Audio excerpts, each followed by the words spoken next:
కాబట్టి ఆయన బ్రహ్మాండాధిపతి. అవును. కలియుగంలో బ్రహ్మాండాధిపతి వెంకటేశ్వరుడు. ఒక్కొక్క యుగంలో ఒక్కొక్కరు బ్రహ్మాండాధిపతులు.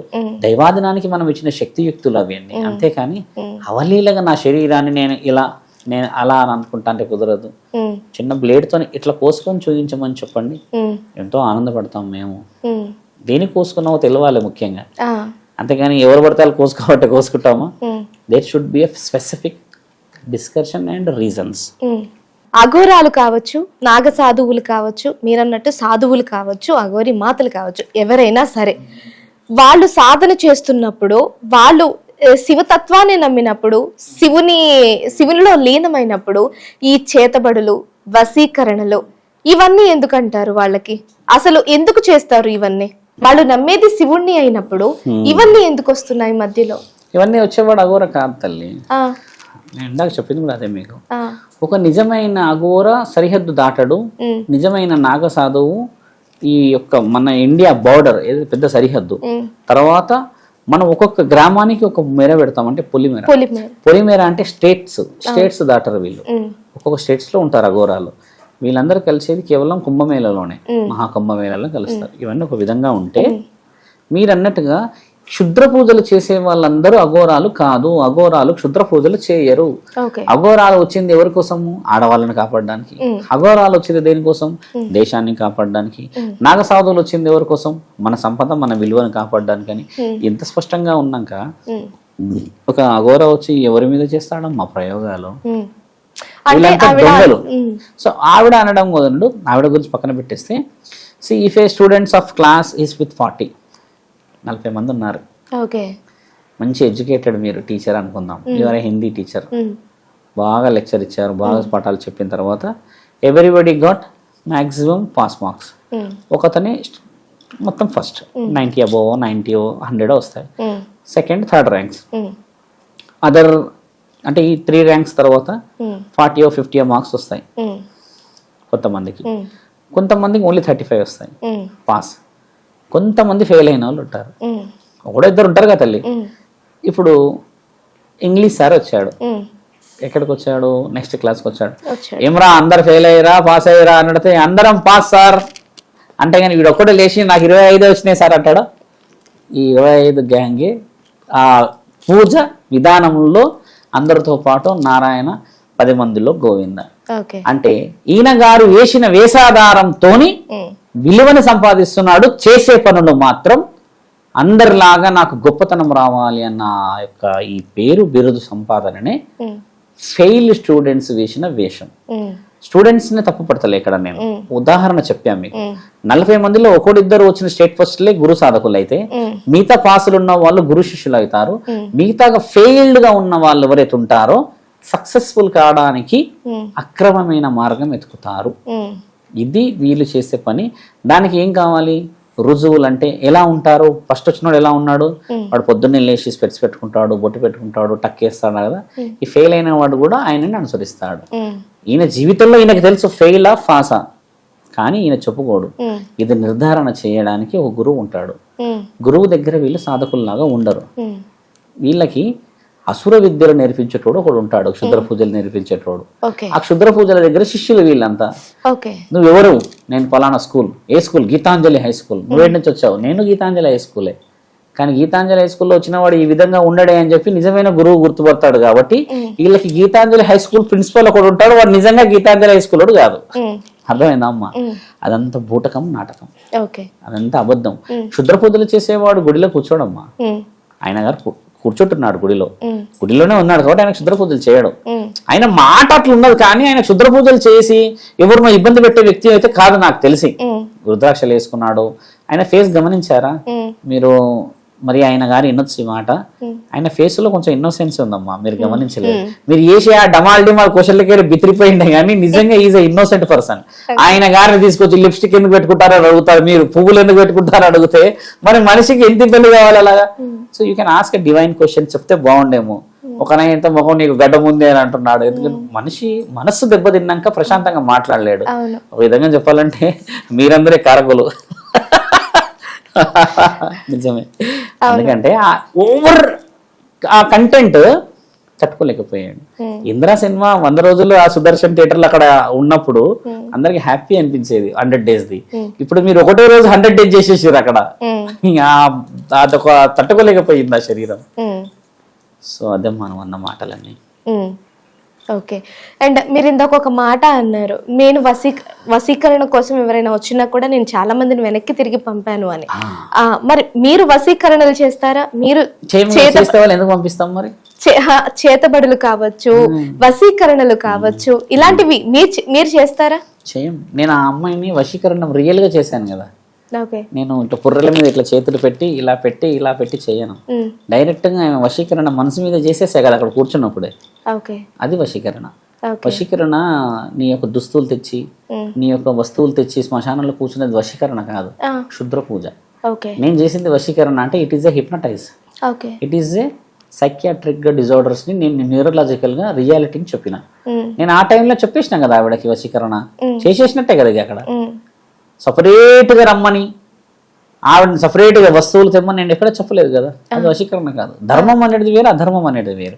ఇలా కాకుండా కొంతమంది ఉంటారు తల్లి, నాకు ఇది చేసేయాల్సింది అవసరం, వ్యాపారం సక్సెస్ అయితే లేదు, కొంతమందికి నాకు ఈ విధంగా పని కలిసి వస్తలేదు, ధనపాదం అదైంది, వేరే వాడు నాకు చేసేసాడు స్వామి, చేతబడి చేసిండు, క్షుద్ర పూజ చేసి అంటారు కదమ్మా. అలాంటి వ్యక్తి దగ్గర చేస్తా, వాడు చేసిన దాన్ని తీసేస్తా. ఇది నేను చేస్తా. నేను ఇది చెప్పా గతంలో. ఆల్రెడీ ఎక్కడైతే చేతబడి చేసి బందీ అయి పడి ఉంటాడో, బాణామతి, మోహిని, డాకిని, షాకిని, శంకిని అంటే కొన్ని ఉంటాయి, ఇవన్నీ చేసిన వ్యక్తిని నేను వదిలిపెట్టిస్తాను. రియల్ గా 100 మందిని నేను ఆ విధంగా నేను అబ్సల్యూట్ గా చెప్పగలుగుతా. నా దగ్గరకు వచ్చిన 100 మందిని నేను ఈ విధంగా చేసి, ఈ విధంగా ఉండి వాళ్ళని వదిలిపెట్టిన వాళ్ళు అబ్సల్యూట్ గా. మీరు శివరుద్ర అంటే ఎవరో చెప్పండి, అందరి ఫోన్లలో నా డీపీ ఉంటది ఇప్పటికీ. మిమ్మల్ని కలిసాక జీవితం ఇది సామి, నేను మరి సగం మాటల్లోనే మార్చేస్తా అమ్మా. కూర్చోబెట్టి స్థలం అని, ఇదని అదని ఇదని ఇది చెప్పే అంత సమయం నాకు లేదు కూడా. నాకు కూర్చోడానికే స్థలం లేదు. మీకు చెప్పాను కదా, గుడి కూడా నాది లేదు ఇంకా.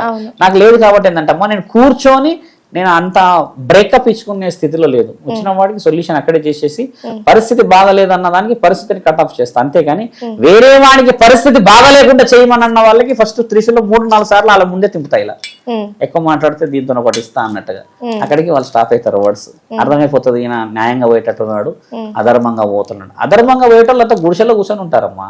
వాళ్ళు ఒక స్థావరాలు ఉంటాయి, వాళ్ళు అక్కడ పోయొచ్చు. మేము అలా చేయం. మనకు స్త్రీ వశీకరణ, స్త్రీని ఇలా చేసి అలా చేసేసి లొంగిపోయేటట్టు చేసేయమని, ఆయన ఒప్పుకునేటట్టు చేసేసేయమని, అధర్మంగా ఇవన్నీ చేయడానికి రాదు. ధర్మంగా ఉండే విషయానికి మాత్రమే శివరుద్ర వత్తాసు పలుకుతాడు.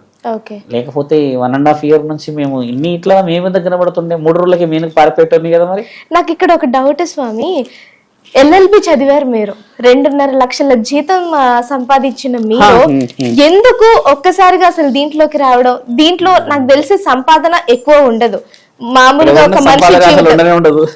ఒక మనిషి నా సాధారణ మనిషిలాగా బతకడం ఉండదు, కానీ దీన్ని మీరు ఎంచుకోవడానికి రీజన్ ఏంటి అసలు? దీన్ని జీవితంలో కొన్ని లక్ష్యాలను మనం వెన్నుపోట్లు, కొన్ని జీవితంలో విఫలమైన కొన్ని జ్ఞాపకాలు, ఇవన్నీ ఉన్నవాడే అఘోరా అని చెప్పాము మీకు మొదట. నేను ఇచ్చిన ఆన్సర్ అదే. 2 లక్షల్లో తృప్తి కనబడలేదమ్మా. ఈరోజు భవతి భిక్షాందేహి అన్నప్పుడు ఎంత కమ్మగా నిద్రపడుతుంది తెలుసా అమ్మా. ఎక్కడా లేని ఆ సుఖం, ఎక్కడా లేని ఆ ఆలోచన ఈరోజు ఈ శరీరానికి తృప్తినిస్తుంది.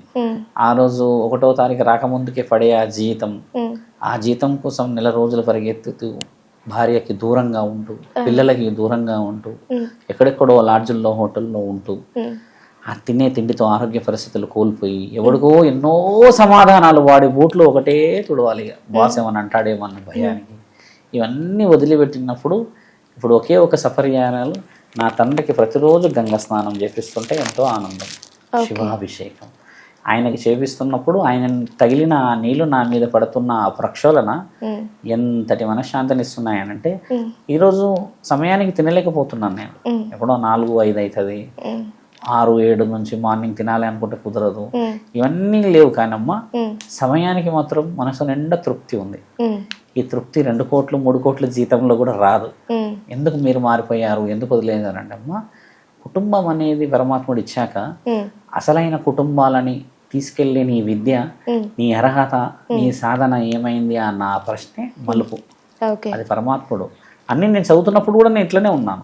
నేను ఎడ్యుకేషన్ చేసినప్పుడు ఇలాగే ఉన్నా. ఎప్పుడు చూసినా ఎవరు చూసినా క్లాసులు వీకేవాడిని, శివుడి గురించి చెప్పేవాడిని, ఆంజనేయుడి గురించి ఇలా చెప్తూ వచ్చినాక మొదటి సాధకుడు అయిన తర్వాత పరిపూర్ణత స్థితి వచ్చినాక పరమాత్ముడి మలపాలి. ఎందుకు పర్టికులర్గా మీరేం మారారు, పర్టికులర్గా ఈ విధంగా ఉన్నారంటే అమ్మ నేను జీన్స్ ప్యాంట్ వేసుకొని మాట్లాడలేను కదా, ఇది చెప్తే వింటారా ఎవరైనా? పోనీ నువ్వే వస్తావు నా దగ్గరికి యాంకరింగ్కి? నేను ఇలా ఉంటేనే, నన్ను చూసి నమ్ముతేనే నేను చెప్పిన మాటకి విలువ. అంతేకాని నేను మోడ్రన్గా ఉండేసి, మొన్న ఒకతను ఫోన్ చేశాడు, హలో అని అన్నాడు, ఇది వినాల్సిన మాట మీరు చెప్పండి అన్న.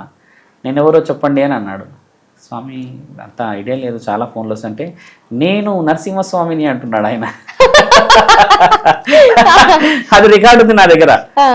నరసింహస్వామి డైరెక్ట్ ఫోన్లోకి వచ్చేసాడే అనుకున్నాను. తర్వాత నేను ఒక జన్మల విష్ణువుని, ఈ రోజు నువ్వు అదృష్టవంతుడివి, నరసింహస్వామితోనే నేరుగా మాట్లాడుతున్నావు అన్నాడు.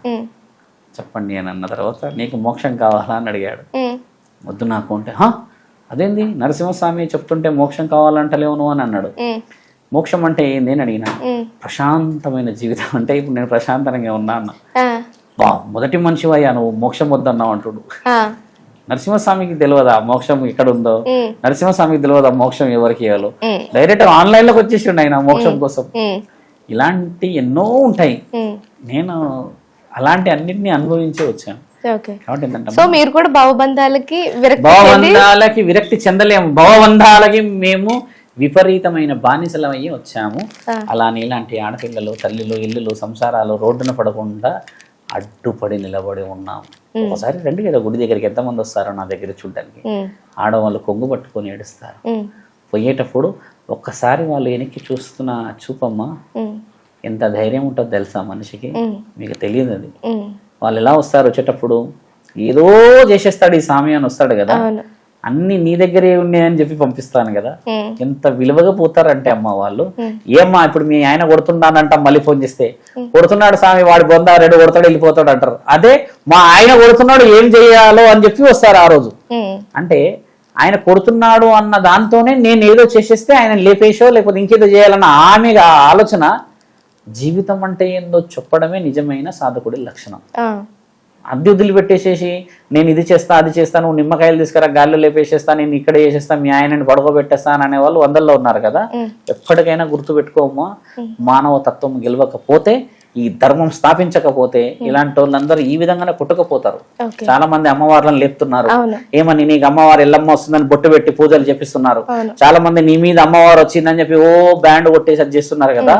వీళ్ళంతా స్థితిగతులను కోల్పోయి రోడ్డున పడకపోతే నా పేరు శివరుద్ర కాదు, రాసి పెట్టుకో అమ్మా.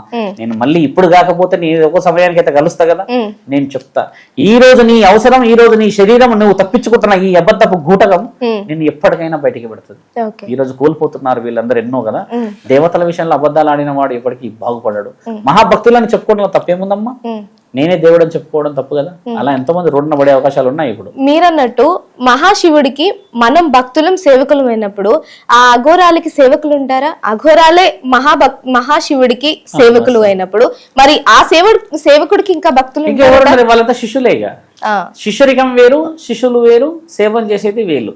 వీరి సేవలు చేసే వాళ్ళంతా ఎవరంటే అమ్మ ఆయన గారికి ఏదో ఒకటో రెండో పనులు మంచిగా చేస్తే స్నేహపూర్వకంగా ఆదుకోవడం అంతవరకే. కానీ మరీ మీరు అన్నట్టుగా అన్నీ కనబడినట్టుగా పోతే, వెనకాల పోతే ఆవిడకి నిజంగా లేవు, ఈయన గారు నిజంగా వేసుకొని ఈయనకు కూడా లేవు అని అర్థం. బట్టలు అర్థమైందన్నమాట.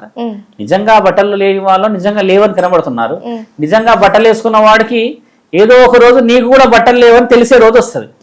కాబట్టి ఏంటంటమ్మా, మంచితనానికి మీరు అన్నట్టుగా సేవకులు వేరు, సాధకులు వేరు, శిక్షని తీసుకోవడానికి వచ్చిన శిష్యులు వేరు. పరమశివుడికి అందరము మనం శిష్యులమే. బాగా గుర్తుపెట్టుకోమ్మా, శివుడి ఆజ్ఞ కనిపెట్టడం ఇంతవరకు బ్రహ్మ, విష్ణువు, పక్కనున్న పార్వతీమాతకే కాలేదు. మానవ శరీరాలకు మనకు అవుతుందా? ఆయన ఎక్కడి నుంచి ఎక్కడ పెడతాడో ఏందనేది తెలుసుకోవాలి. తత్వం అనేది మానవ తత్వం అని ఆయన చెప్తున్నాడు కదా. మరోమారు మీకు నేను వివరణ ఇస్తాను. సో మనం మాట్లాడే పద్ధతుల్లో కూడా సొసైటీలో జరుగుతున్న విశేషమైన వివరణ మాట్లాడుకోవడం చాలా మంచిది. రుద్రాక్ష ఎందుకు వేసుకున్నావు, రుద్రాక్ష ఎందుకు వేసుకున్నావు, రుద్రాక్ష ఎవడు హైలైట్ చేయమంటుండమ్మా. అసలు ఆ రుద్రాక్ష వేసుకున్న తర్వాత జరిగేవి దాని యొక్క పూర్వ కథలు, దానివల్ల గొప్ప కథలు, దానివల్ల శివుడి కథలు, దానివల్ల మంచి కథలు చెప్పుకోవాలి. కానీ రుద్రాక్ష 3 కోట్లు, రుద్రాక్ష 2 కోట్లు,